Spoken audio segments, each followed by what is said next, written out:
Good evening সকলোকে। এটা বস্তু দেখাও কওঁ যে মানে কোনোবাই কাৰোবাৰ কাৰণে কিমান ডাঙৰ ফেন হ'ব পাৰে, কিমান ভাল পায় মনৰ পৰা, তাকে মই দেখাওঁ হা। মই আহিছিলোঁ বাৰ ঘৰত, তো বাৰ ঘৰত আহি পেলাই ভাগিনটোৰ বস্তু এটা দেখা পালোঁ, তো দেখাই দিওঁ অকণমান। চাওক, ইয়াৰ এখন বেড হয়, এইটো মোৰ ভাগিন।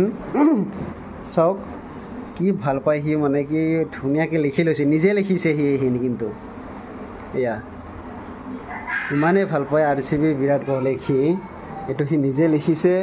তাৰপিছত তাৰ এইটো এটা স্কুলৰ ইয়াতো লিখি লৈছে ইমান ধুনীয়াকৈ।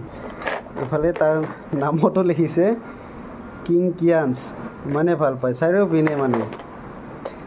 আনকি পানী বটল এইটোতো লিখিছে আনকি, তো কিমান ভাল পায় ভাবক সি।